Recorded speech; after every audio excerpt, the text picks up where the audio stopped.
Hello to all of you introverted misfits who are tuning into this episode of the Introverted Misfit podcast. The curse of perfectionism is something that I think affects all of us at one point or another in a lot of different areas of life. But in this episode, I want to talk about this curse as it pertains to social confidence, shyness, social anxiety, social awkwardness, all of those social related things.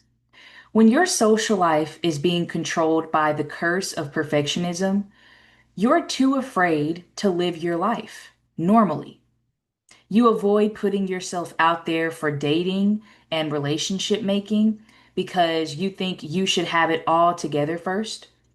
You're too afraid to invite people over to hang out because you're convinced they will be overly judgmental and critical of your place, your house, or your apartment. You're too afraid to start a conversation with someone, go to social events, and hang out with people you know because your social skills aren't 100% perfect. As an introverted woman myself, who happens to live with autistic spectrum disorder, ASD level 1, I certainly fell into this trap of perfectionism while I was still living with social anxiety. And I would say that this combination made me a social outcast of sorts for a large portion of my younger years.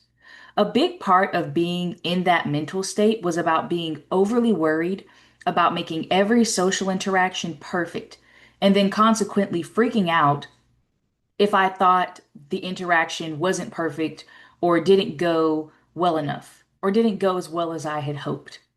So, overthinking everything that I said or did, especially if I noticed the other person's interaction was not what I thought it would be, and then spending hours, sometimes days, just replaying that conversation in my head and obsessing over it. And as a result, I would avoid social interactions more and more because the awkward moments and the thought of not being socially perfect were making socializing not a pleasant experience for me. Now, a mental health professional might call those behaviors something else, something more medical or psychological. But for the purposes of this episode, because I'm not a mental health professional, I'm calling it the curse of perfectionism. The idea that everything has to be perfect and you must have all of your ducks in a row, otherwise, you're not good enough. You aren't good enough to have friends, to find love, to fit in at work, and have those fulfilling relationships that everyone needs and wants. It's not true that you can't have those things, by the way, but you may have convinced yourself that it is true.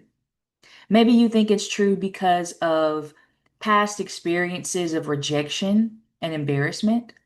Maybe because you were that kid that other kids liked to pick on. Maybe you're autistic like me, or maybe just socially awkward, or dare I say, an introverted misfit, and you've always felt like you just couldn't quite fit in anywhere. And as a result, you assume that if every social interaction you have moving forward is not 100% perfect, you're going to get the same results as you've always gotten in the past, being rejected and feeling too embarrassed to try again. Well, I've got some really great news for you, Misfit. You can stop trying to be perfect, and you can stop believing that you have to be perfect in order to have a healthy social life. It's kind of like that new pair of running shoes that you buy, or if you're not a runner, walking shoes, when you want to start exercising more and you're determined to make better lifestyle choices.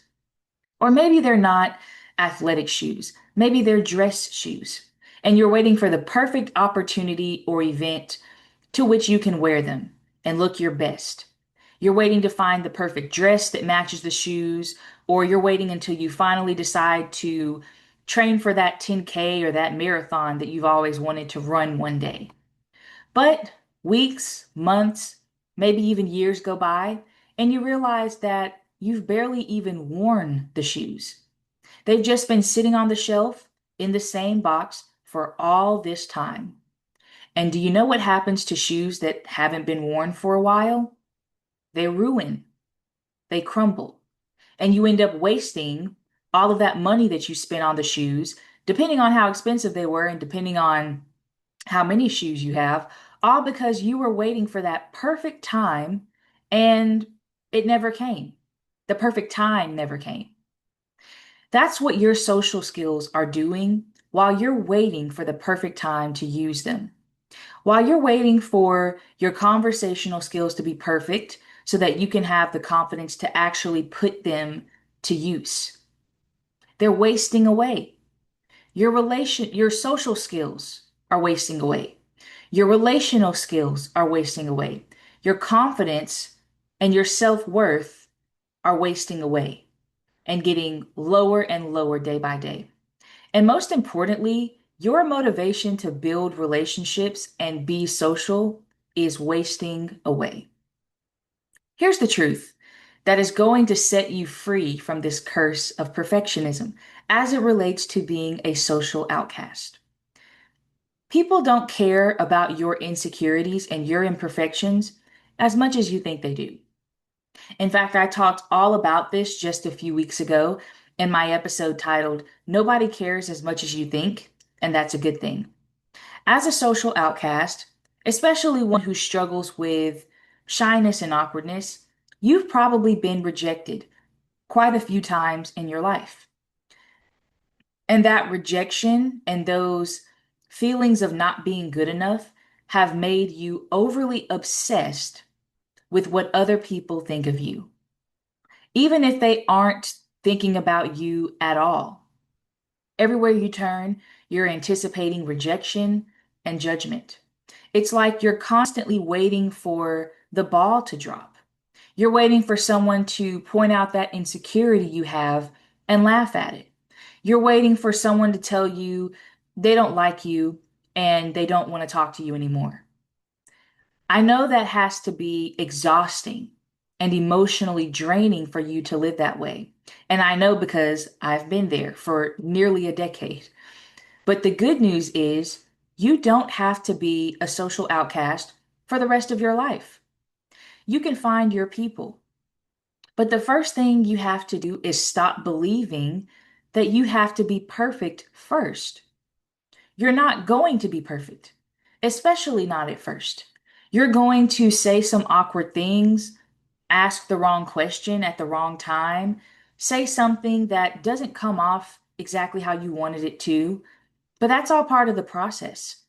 That's how you get better and build confidence in your social skills by making mistakes and learning from them. Just a few days ago, I was playing outside with my 2-year-old niece. She's almost 3 years old in just a few months. She wanted to ride on her tricycle, but she was getting bored of just riding up and down the sidewalk like we usually do. She wanted to try something bigger, something more fun and exciting. She wanted to ride down the hill that's right in front of my parents' house.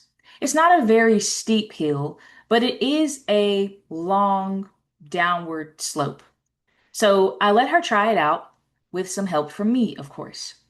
At first, we just went halfway up the hill.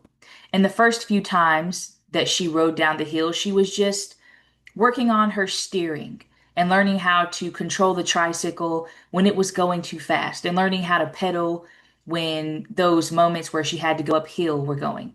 Although she's only 2, so of course I had to help push her up the slopes. But guess what happened? There were a few falls and scrapes that happened, even with me running alongside her and trying my best to steady her and keep my hands nearby. But even when she fell, she decided to keep trying. And eventually, we had almost started from the top of that hill until I rarely had to help her at all. I would just run beside her and encourage her, help her slow down a little bit if it was going too fast and getting out of her control. But mainly, I just let her kind of coast down the hill. The main thing is that my niece was not afraid to make mistakes and fall off a few times. And even when she did take a tumble, she got back up and kept trying. And her reward was that she had a lot of fun in the end. But remember, the fun doesn't really happen until you're willing to fail a few times and yet keep trying. It's the same with your social skills and confidence. The more you do it, the more comfortable it gets, the more connections you make with people, and the more you actually have a good time while you're doing it.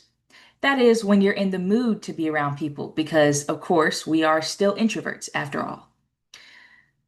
If you are an introverted misfit and a social outcast of sorts, like I used to be, who is looking to become a socially confident version of yourself without having to fake being someone you're not and without having to overextend yourself, you might need some help to get started with that.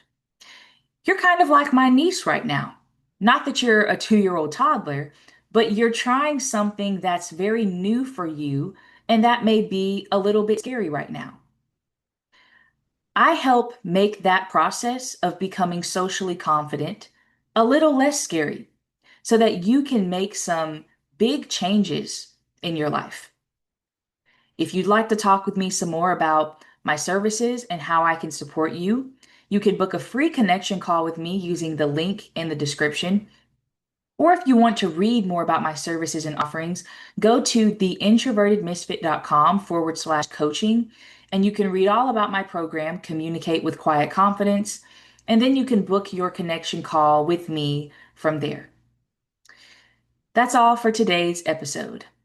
As always, if you enjoyed this talk, please don't forget to hit the follow or subscribe button, leave a review and or a comment, whether you're tuning in on YouTube, Spotify podcasts, Apple Podcasts, or wherever else you may get your podcasts from, and share this podcast with a friend. Thanks for listening and have a great day.